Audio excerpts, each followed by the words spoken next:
Worth the Trip features a wide variety of out-of-school activities and offers practical advice on how to organise and get the best out of school trips.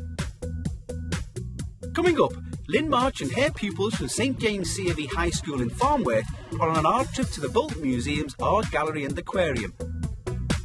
And Ingrid McGregor and her pupils from Peterborough High School are on a citizenship trip to the National Centre for Deafblindness in Hampton.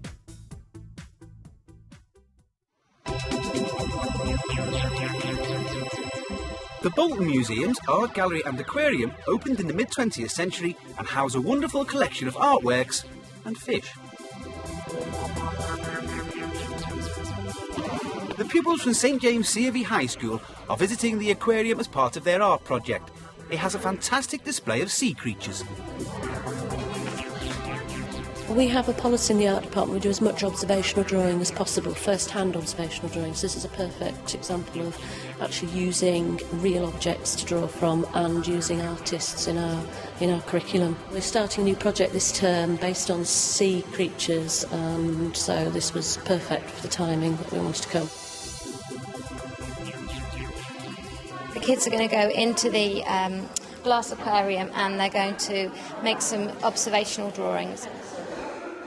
Well, the first activity this morning is to get the pupils to look at the things in the exhibition, to try and develop their observational skills and experiment a little bit with different media. A bit freer, I think, yeah? We'll try and have a look at the different surfaces as well and the detail. 1 minute drawings, quick as you can.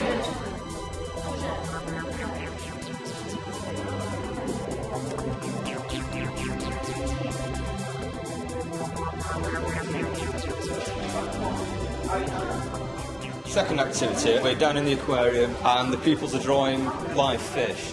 Obviously the difference between here and upstairs is that the fish are moving and the drawings should look very different. It's still based on observation, but trying to capture the feeling of movement and action rather than detail and a static object.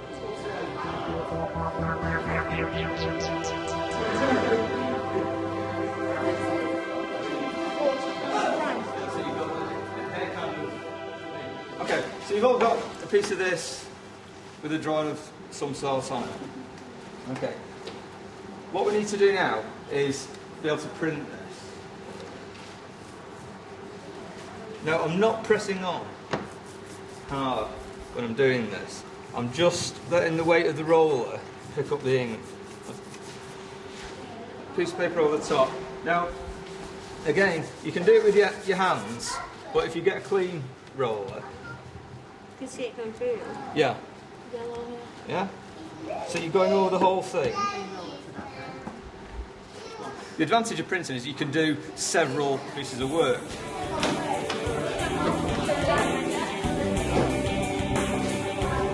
Thing where you can see where it's packed. Just use the flat of your hand like that. Don't press on too hard.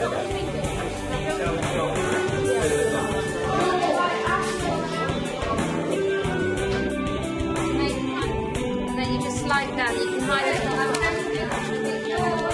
At the moment, what we really want students to do is to take their drawings that they made in the exhibition and then to transfer those 2D ideas into something three-dimensional, really hoping that they're looking at the drawings, thinking about what they were originally looking at, and how's the best way to show that, using the materials that are here, which are plastics and day-glow materials and wire and things like that. So they're just trying to use them in a really creative way.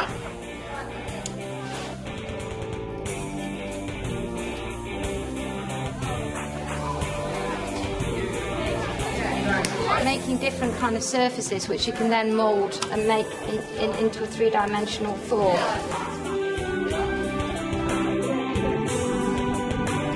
And then it'll just shade it off. Okay. Yeah, that's brilliant. Today's trip's been a great success. Pupils have enjoyed it from what I've seen, and obviously we've got a lot of work to take back when we go, and that will bring the real success we'll be seeing when we go back into school, and how much they've learned and how many skills they can take back with them, which they probably wouldn't have had in the classroom on this particular day.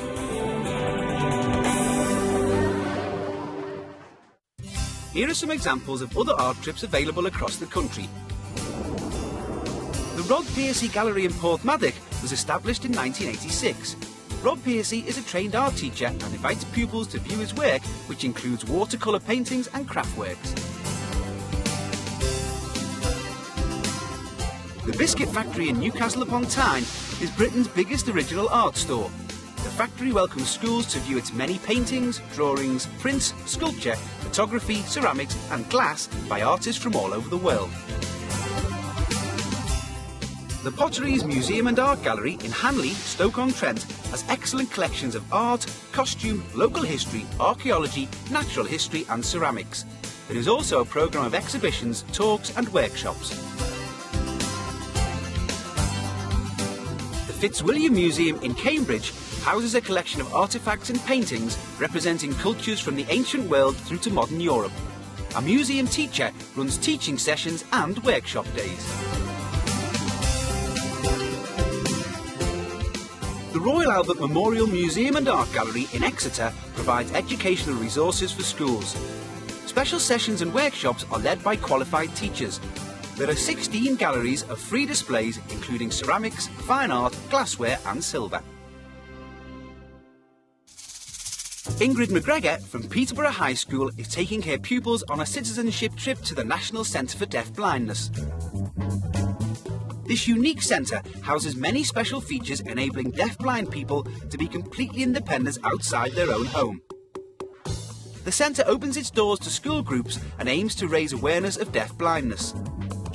Some people's sight can be very varied. We've got some simulation specs here. These just give you a very small central vision. It's called tunnel vision. And this is the sight loss that you would have, which is a core of vision. Just try them on and see how much you can see. Deafness is more difficult for us to simulate. We use these ear defenders, okay, and they just shut out some of the noise. But actually deafness can be a muffled hearing. We want them to think about what it is like to be deafblind. Hope they'll go away thinking positively, but thinking what they can do, how difficult life is for some people. When we walk into this building, we can see the reception in front of us and we can see that there are 2 corridors either way. Deafblind people can't do that.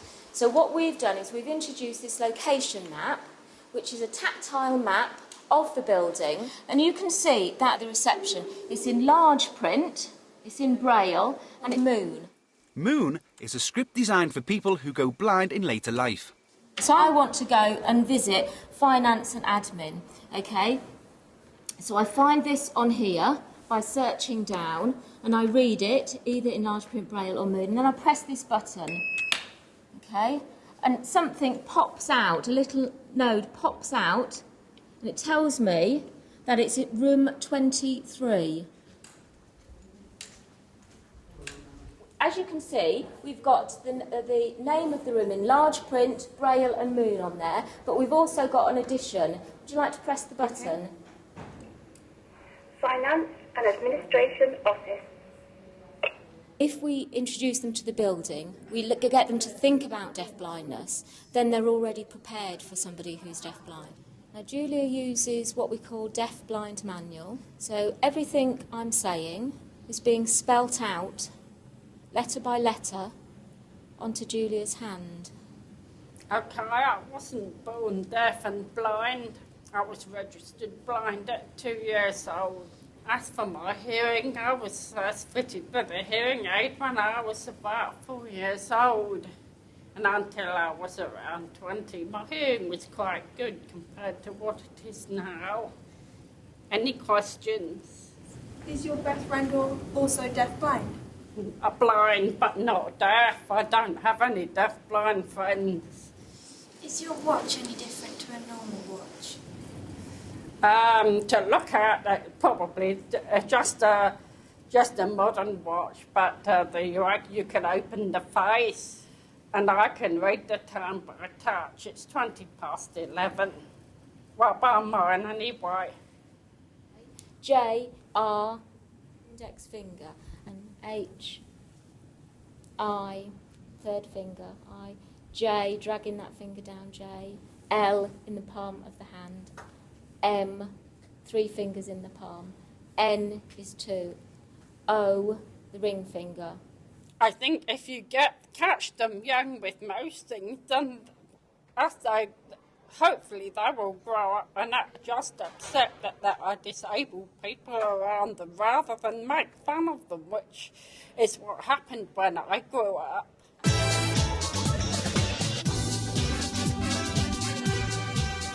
Girls are doing an activity called Getting Around, and the idea really is to give them an insight into deafblindness. I felt like any minute I'm bumping into something, I felt scared. It felt strange because you expect things to be there and they're not. Going around when you could actually see, you got a rough idea, but for people who are actually deaf and blind, it just must be so scary. It was really unusual, like you didn't know what was going to happen, and especially Julia, she kept asking for the bar a lot. Where's the bar? What we're going to ask you to do is different tasks around the kitchen. I want you to find something to eat.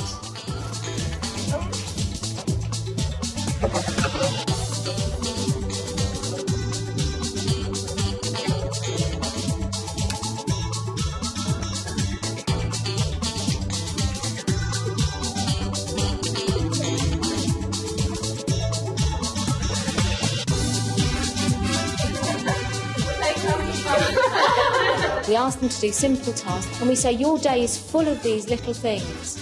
Take away your sight and your hearing, and they become very, very difficult. It went actually deeper than I thought it would be, and it made me certainly aware of the blind deaf disability. Being a language teacher, my intention is to teach sign language to the students in our school. Here are some examples of other citizenship trips available across the country. Airbus in Manchester is an international centre for the creative exploration of cities. It offers citizenship workshops and tours covering population issues across the globe.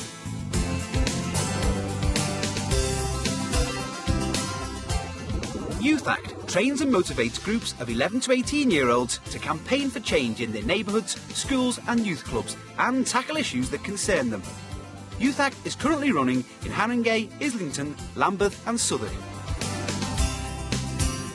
The Citizenship Foundation is a national organisation that aims to educate young people about the law, democracy and society. It holds public debates and national interactive competitions, including the Bar National Mock Trials and the Magistrates Court Mock Trials. The Parliamentary Education Unit at the Houses of Parliament offers a range of educational visits for students in years 3 to 10 throughout the year, including citizenship. School groups are offered a tour and can watch live debates in both houses. The Education Programme at the National Football Museum in Preston looks at rules, rights and responsibilities and the contribution of football clubs to the community. It also aims to promote an understanding and awareness of different types of prejudice and discrimination. For more ideas on school visits, catch up with us next time on Worth the Trip.